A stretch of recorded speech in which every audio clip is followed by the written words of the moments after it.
Okay, picking up where we left off last time. So we were talking about, attendance quiz, attendance code, don't forget. By the way, also I'll comment on the windows all being open. It was getting pretty warm in here in my last class. The AC is again not working. In fact, I clicked it on and then I felt up there it was putting out heat.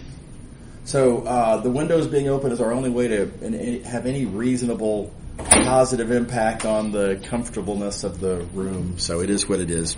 Okay, so so last time we were talking about this idea. This is a pretty cool trick for how to create a parameterization of a surface. Create your own coordinate system.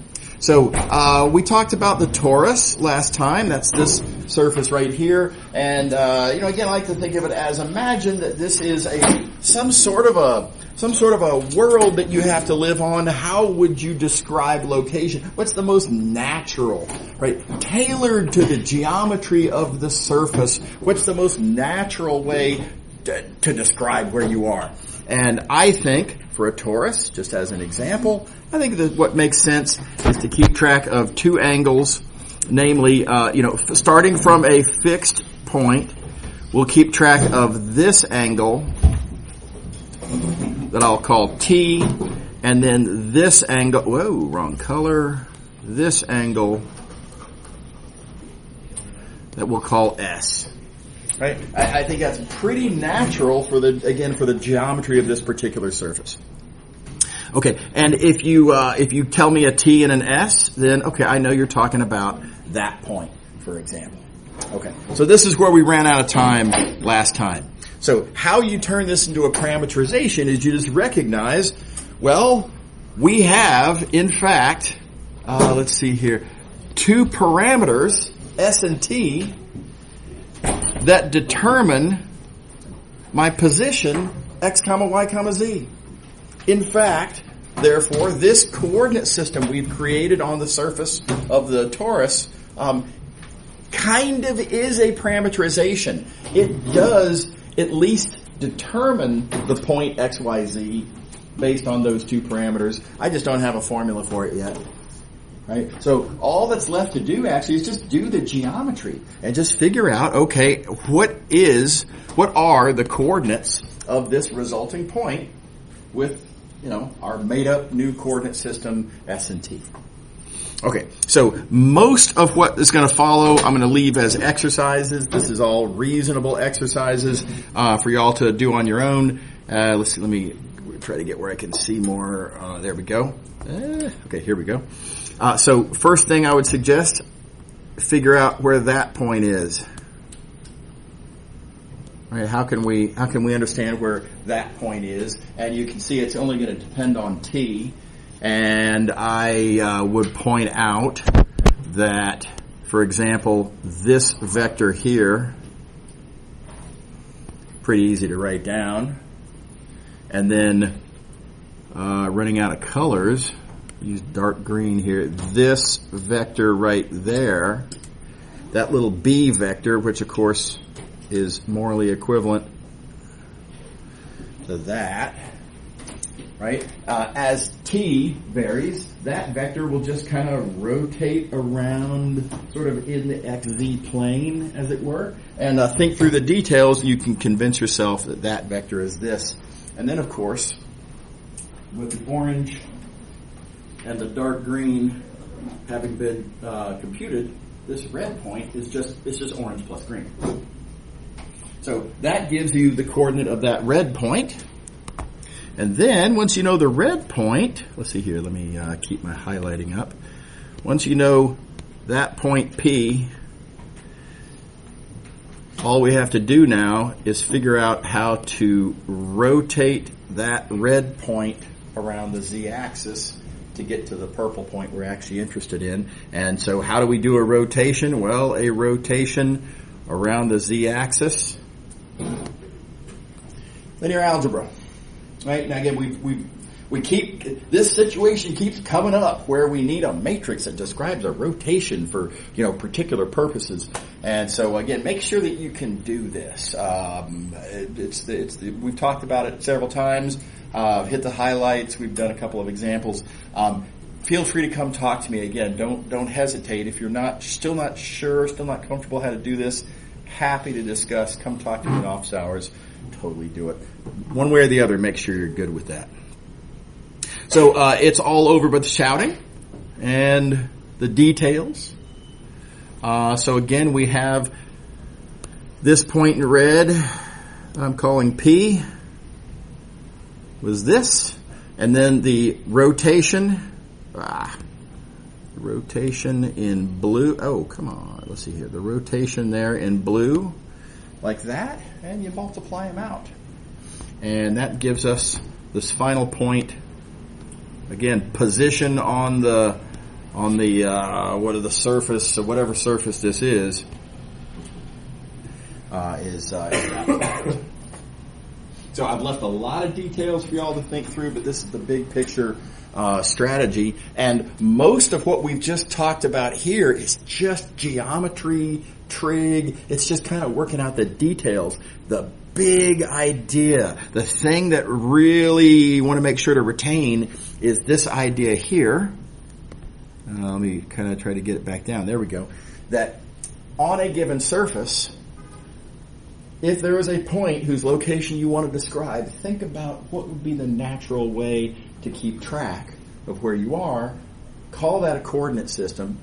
Let those be your parameters, and just solve for X, Y, and Z. And the geometry will be different every time, but as a big picture strategy, this is a pretty good strategy. So I've used this many times in parameterizing stuff. I think it's a really good method.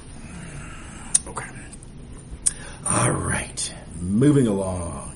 Here's another good one. Sometimes you already have some sort of a parameterization, and you want to use that to find a different parameterization. So here we go. Let's suppose we have the unit sphere, rho equals 1. No problem.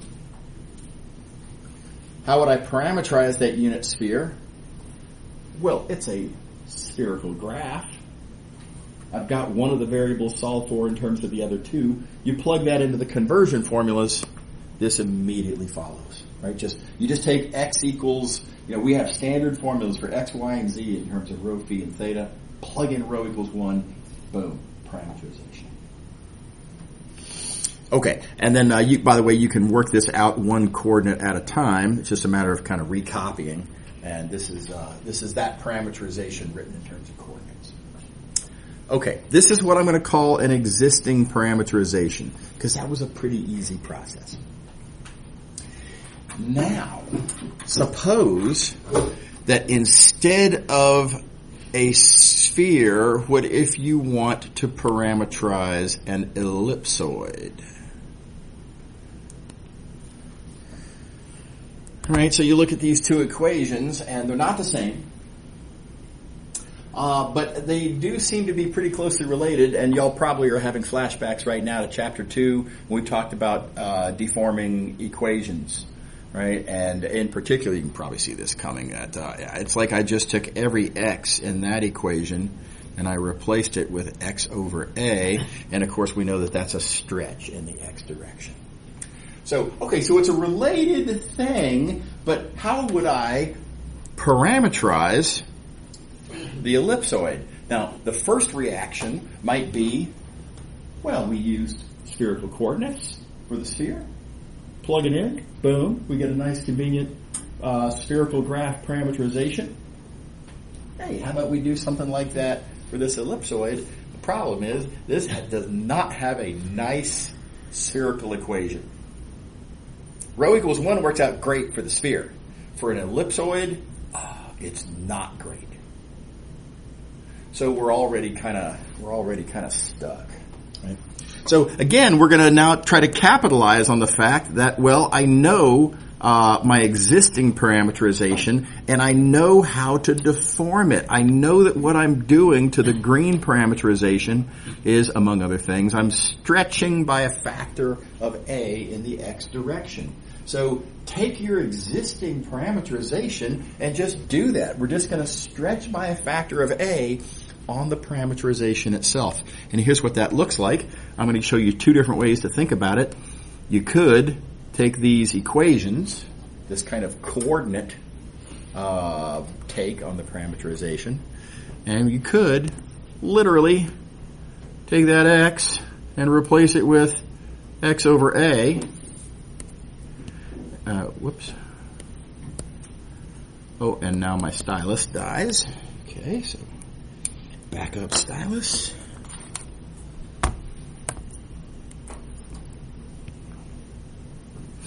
And that's the corresponding equation now in our new parameterization. And likewise for the y and for the z. How are we doing so far? Everybody all right? We started with an easy parameterization. We saw how we need to deform it, and then we literally just do that deformation. Okay. All right. Now here's a different point of view on the same thing. Thinking about not what to do to the variable. Right? We just got through viewing the variable. Let's see here. X, right? The variable representing the coordinate x, and what do you have to do to that to force those x coordinates to be a times as big? Well, you replace x with x over a. Here's a different take. I could, let's see here. I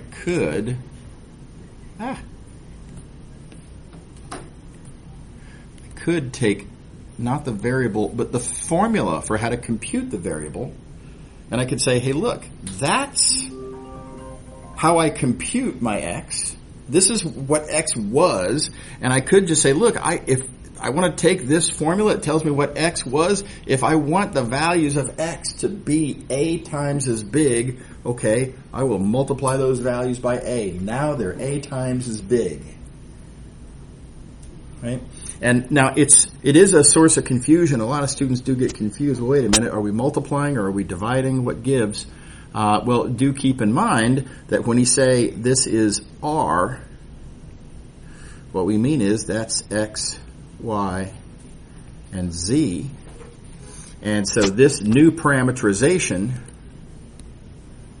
here, notice that this equation where I multiplied, and this equation where I divided. Wait a minute. Do you multiply or do you divide? Well, it depends on which side of the equation you're thinking in terms of, right? So notice these two equations that I have circled in dark blue. They are, in fact, equivalent equations, right? The A is just kind of on the one side versus the other side. It's not actually different. Does that make sense, Ed? So whichever point of view you like better, right? But either way, we're starting with something that was easy to parameterize, and then we're tweaking it to parameterize something that otherwise would have been super hard. Okay. All right. And we move along. Let's see here. Now we are going to... Oh, you know what? Real quick before we go on, I do want to address the book. Does have several more examples in it, and take a look at those. They're cool examples. All of the examples in the book, though, have a certain, what I'm going to call, problem about them. I feel like they're all backwards. My experience, and I think you're going to have a similar experience when you are taking an engineering class and you need to parameterize a surface to be able to solve some problem. It's not going to come to you already parameterized. You're going to just have a surface. Someone's going to be like, okay, we have this ellipsoid, or we have this paraboloid, whatever it might be, right? And it'll have been described in some other way. You're going to need to create the parameterization. So, given a surface, how do you create the parameterization? Notice that all my examples fall into that category. We start with a surface, we create the parameterization. The book's examples are all kind of backwards. The book's examples are all, hey, here's a parameterization. What is the underlying surface that it's parameterizing? And again, in my experience, that's sort of the opposite of what you actually need. So do look at the book's examples. They are cool, but try to think in terms of how you would reverse engineer and actually create the parameterizations. Okay. Okay, so this next page, you'll see I have it identified as, for students to read. Most of this I think it's a pretty straight read.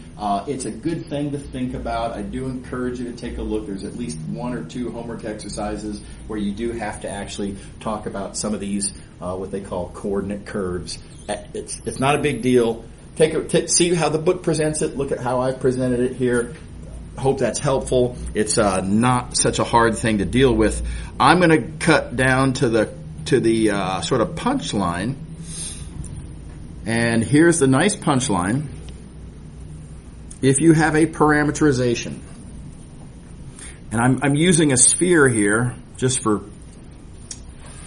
kind of relatability reasons. And by the way, we're about to do a calculation on the sphere specifically, so that's another sort of advantage to having it set up this way. When you have a parameterization, if you have an input differential like d phi, right? So in the parameter space, if you say, hey, what if I increased phi by some little amount? And the question is, how does that move you on the surface? And recall what phi does. Of course, phi is kind of this, it's kind of this downward angle off of the positive part of the z-axis. So increasing phi a little bit, I appeal to your sense of geometry and spherical coordinates. That's going to sort of move you down a meridian, as it were, right, on the surface. And this is your corresponding output differential. So the punchline from the above is what the formula is for that output differential. I think it's a pretty believable result. It's just the corresponding partial derivative times that d phi. I think that's plausible. Do take a look at those details above. Make sure to read that. I think it's a reasonable justification. Okay, and then likewise, d theta, the corresponding output differential, r theta, d theta. Okay, now what are we going to do with this? How is this useful? Well, we can then look at this area, d phi d theta, and I can ask a question that we've asked previously. By what factor does that get stretched out when you look at its image over here on the surface? And there will be a corresponding output area, and I'm going to call ds.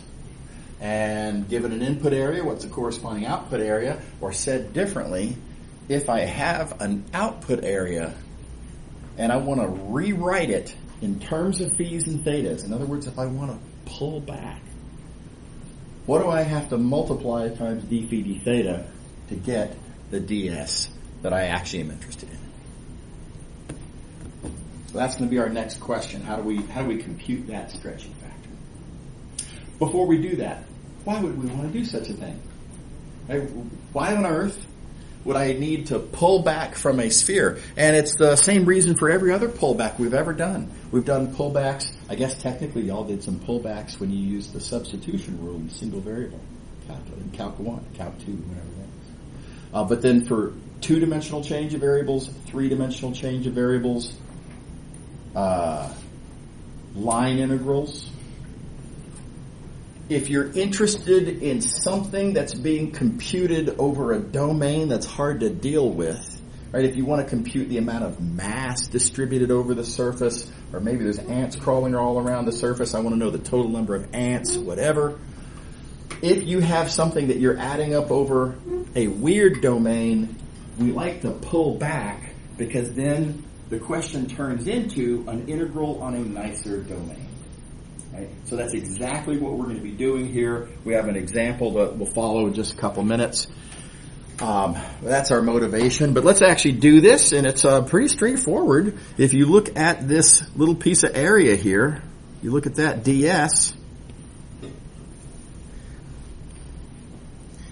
it's a parallelogram, pretty much. Not exactly, but in the limit, error goes away, etc. you can think of that as being a little parallelogram, and we have an existing formula for the area of a parallelogram. It is the magnitude of the cross product of those edge vectors. And on the previous page, we talked about these two edge vectors that I'm putting in red. Those two edge vectors are phi d phi, are theta d theta. So ds, there's the formula for it. It's just that magnitude of that cross product. And it's a hop, skip, and a jump from being done. The d phi will factor out. The d theta will factor out. And we win because, check it out, we have d phi d theta, that input area, being multiplied by a factor, and that is our stretching factor. Green times purple is blue, and we've computed blue as that purple times. How we doing? Is everybody all right? So there you go. There's our pullback stretching factor, and we are ready to compute now. Well, we're almost ready to compute. There's a little bit that I want to talk about. It's kind of a notation thing. This vector here, this cross product, turns out this is a really useful thing, not just because it's the vector whose magnitude is our stretching factor, right? We already knew that that's the vector whose magnitude is our stretching factor. It's also interesting in another way we kind of didn't talk about, but let's go ahead and do that.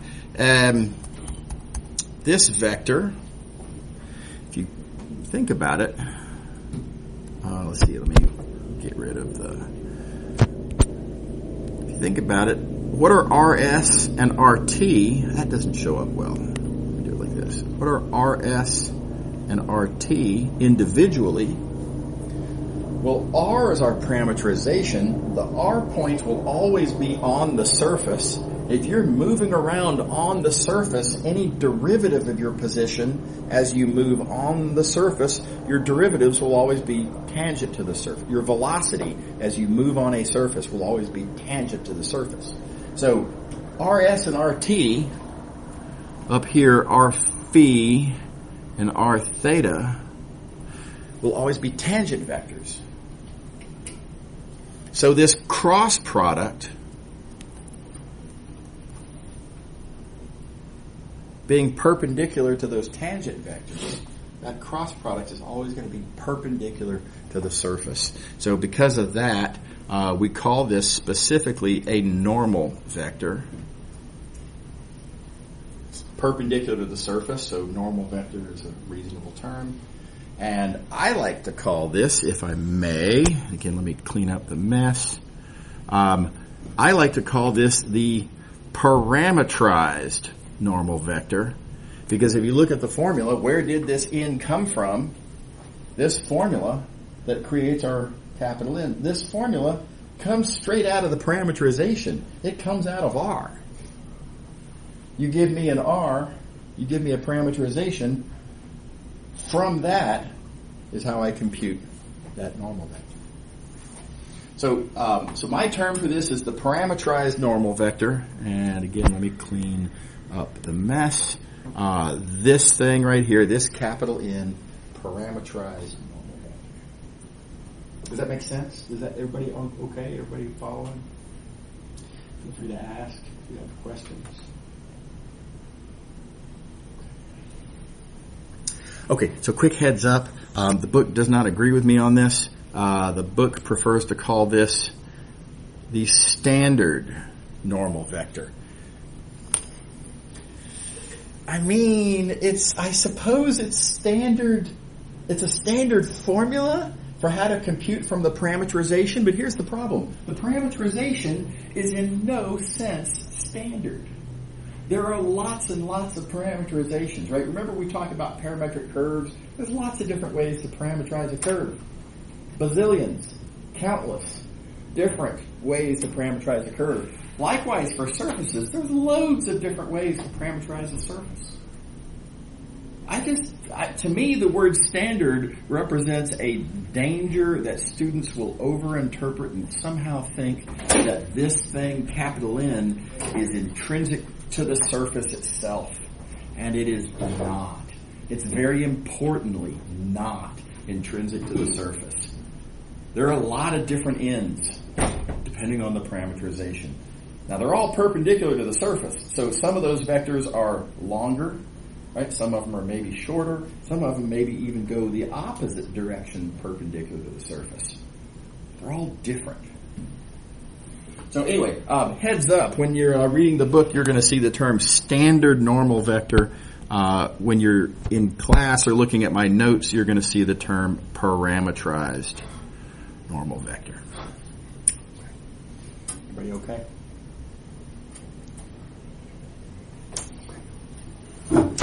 Okay. All right, let's do one. There's a lot of calculation here.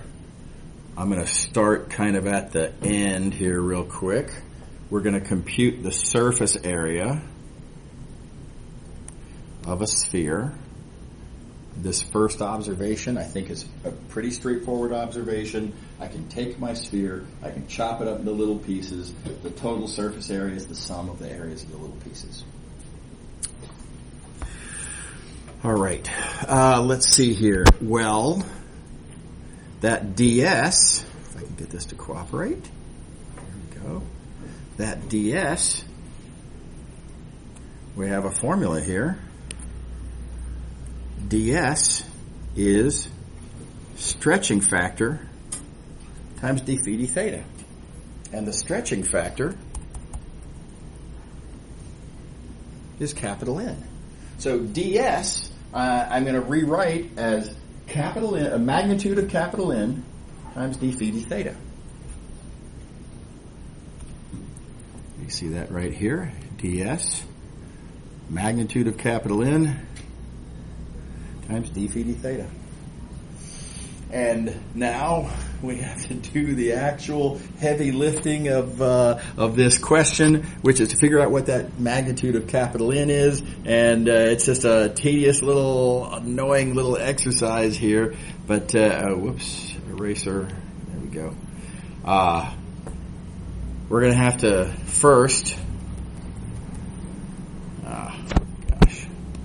we're going to have to first find a parameterization. We're going to have to compute the corresponding partials. Then we're going to have to take the cross, come on, the colors don't take when I tap on them sometimes. Cross product to get the capital N, and then magnitude to get the actual stretching factor. It's a 4-step process. Parameterize, take the partials, take the cross product, take the magnitude. So here we go.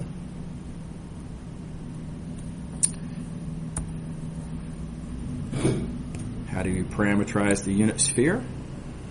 I'm going to use the spherical graph parameterization. This comes straight out of viewing the sphere at, oh, come on, tap, as rho equals 1.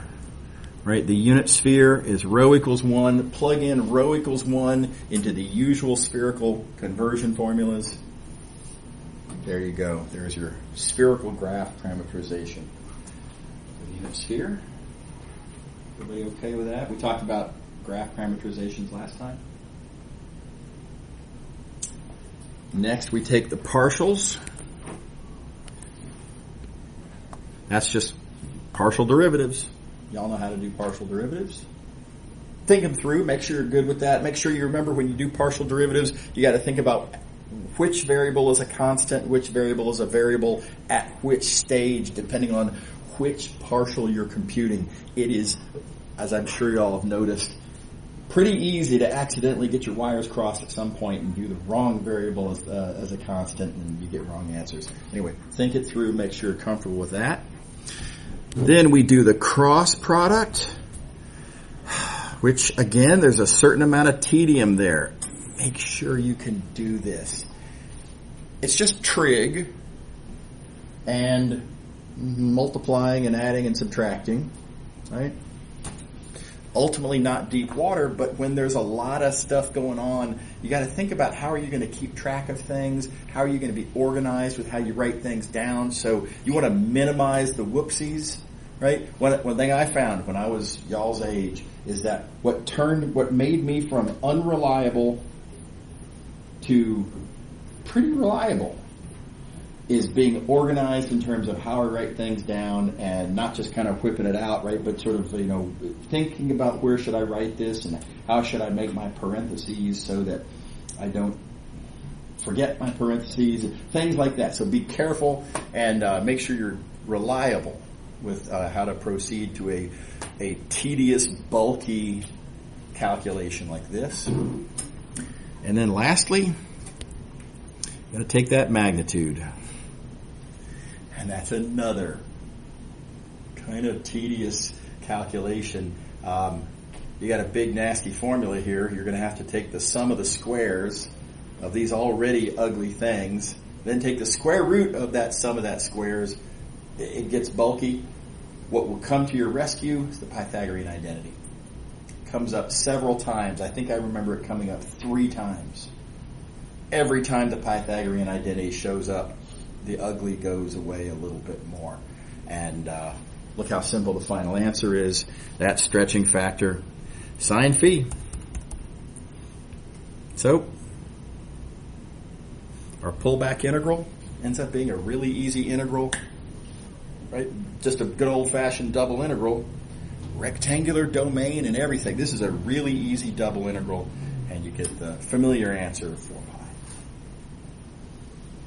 Everybody all right? Okay, fill in those blanks. Now, a quick summary of where we're at. This is kind of a general picture. The previous picture we drew was focused on the sphere. So in general, you got your parameters, you got your resulting surface for a parameterization. We've got this formula, RS cross RT. That's that normal vector. And if you think about it, RS cross RT, this normal vector, points in a given direction. It points in a direction that is perpendicular to the surface. This little n we're going to call the unit normal vector. And it has a magnitude.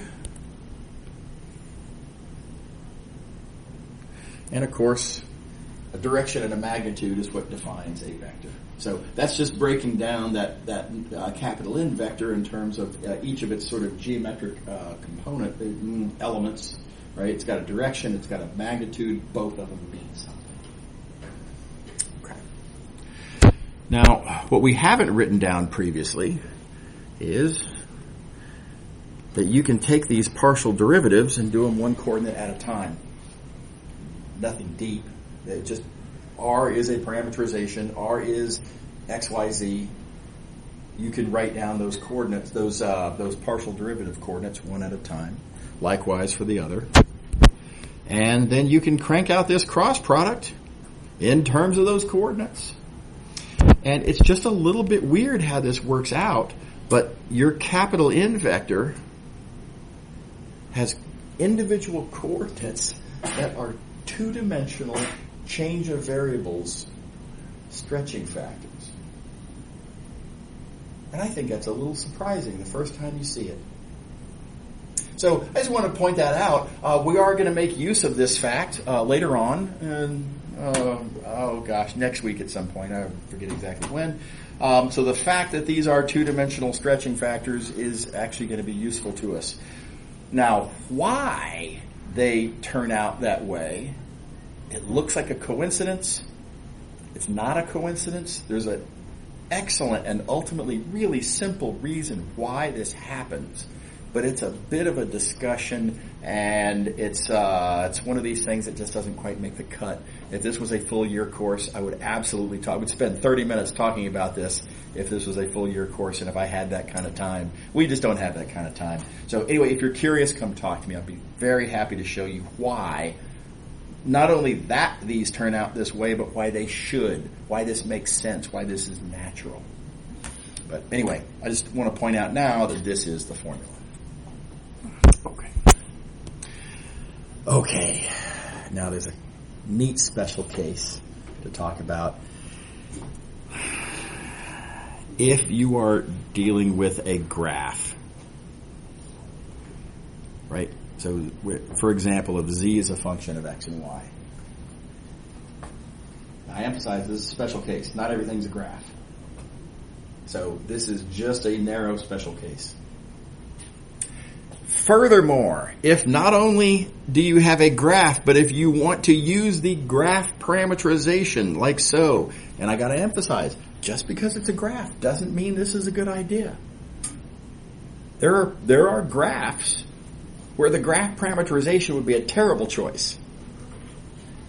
But anyway, so if you have a graph and if you're going to use the graph parameterization, well, everything plays through in a really nice way.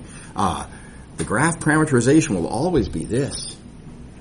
The partial derivatives will always be that. Easy calculation. The cross product will always be that. And the magnitude will always be that. So kind of cool. If you know you're going to use a graph parameterization, you don't have to go through this song and dance every time. You can just remember this formula. All right, let me get rid of the mess. If you know that you are looking at a graph of a particular function, oh, come on with the colors, of a particular function, just plug that function into this form, and there's your stretching factor. So it's very helpful, very, very useful in those cases when you're going to use a graph parameterization. Cannot emphasize enough, this is not a substitute for the general formula. Not everything is a graph. Not everything that is a good thing to use the graph parameterization for. So you have to know the general formula. You have to be able to do computations like this. This formula alone just doesn't cut it, right? But it's a nice supplemental formula, again, for this narrow special case. All right, pausing real quick on that. I'm very quickly going to show you a cool application of this. I think this is beautiful. You'll notice that is the magnitude squared of the gradient. Just observe. Right? And then you'll recall that the magnitude of the gradient tells you how steep the graph is. Right? So this simplifies pretty nicely this general stretching factor formula. Notice it only depends on how steep your graph is. And here's how we're going to use that. We're going to use that for a calculation that, gosh, I'm trying to remember how old I was when, so my dad showed me this calculation, and I think I was probably around y'all's age, something like that. And they were getting a new roof put on their house. And I don't know if you're aware of this, but roofs are extremely expensive. I did not understand this when I was a kid. I thought, roof, they make those things out of like tar and gravel, right? It looks like it ought to be pretty cheap. I figured it'd be, $500? $800? It seems like it would be under 1,000. No, try 5 digits, right? 10, 15,000. You have a big house, maybe 20. It's an enormous amount of money. And, it's, you want to make sure that you don't get overcharged. If you get overcharged by 20%, that's thousands and thousands of dollars, right? Very big deal. So here's the observation. You need to know what the area of the roof is. The area, to a reasonable approximation, that area will tell you how much shingles you need, and the shingles are one of the major expenses. And of course, the area also tells you how many shingles are going to have to be hammered in there, so that proportional to labor. So bigger roof means more expensive. So if you know the area, you can make sure that they haven't overcharged you by overestimating the area. Okay. All right, so how do we compute that area? Now, one thing you could do, you could look at these faces of the roof one face at a time. Right? Now, we got a triangle there. That's not that scary. But you do have to notice that I don't know the dimensions of that triangle. How am I going to get the dimensions of that triangle? Well, I'm going to have to get up on that roof. Right? I'm going to have to tape measure. I'm going to have to measure those lengths. And in some cases, you might have to, like if you're looking at this parallelogram, you might need to measure an angle. Well, again, you're going to have to get up on the roof. That's hard. And by the way, scary. I don't know if you've been on a roof. But it's way up there. If you have a 2-story house, you're like 30 feet in the air. If you fall, oh my God. Right? A horror story. Absolute horror story. So this is a nasty problem, how to compute that area. And here's the cool calculation. That is to realize that the roof is a graph.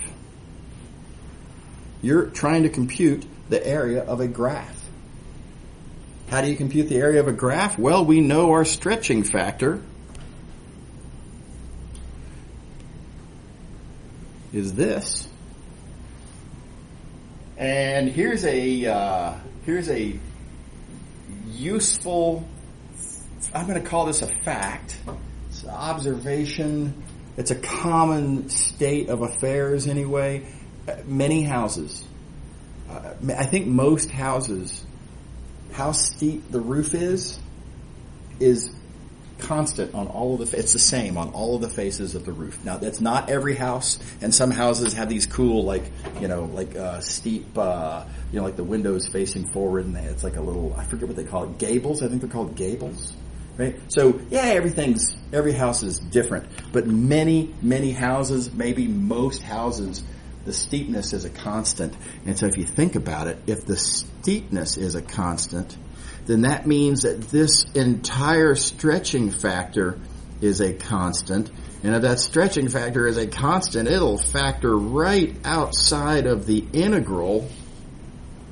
All you're left with is adding up the areas of the little pieces of the footprint. That's an easy calculation to compute the footprint area. Does that make sense to everybody?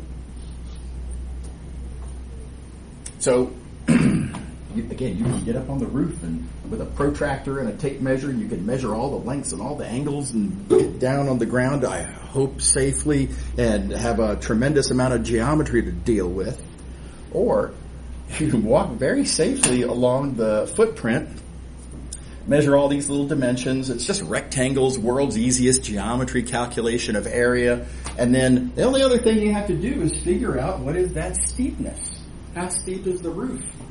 Just go into the attic, right, with a couple of carpenter's levels and rise over the run and a couple of quick measurements and boom, you're done. Much easier calculation. It's what I would call feasible as opposed to getting up on the roof. It's not really feasible. Does everybody see how this works? It's a really cool calculation. So my dad showed this to me, again, I was about y'all's age, ballpark, and very clever calculation, and he made sure he didn't get, ripped off to the tune of several $1,000s. And I have been a double checker myself because of ideas like this. And just so you know, for your consideration, I have, over the many years of double checking, when someone says, well,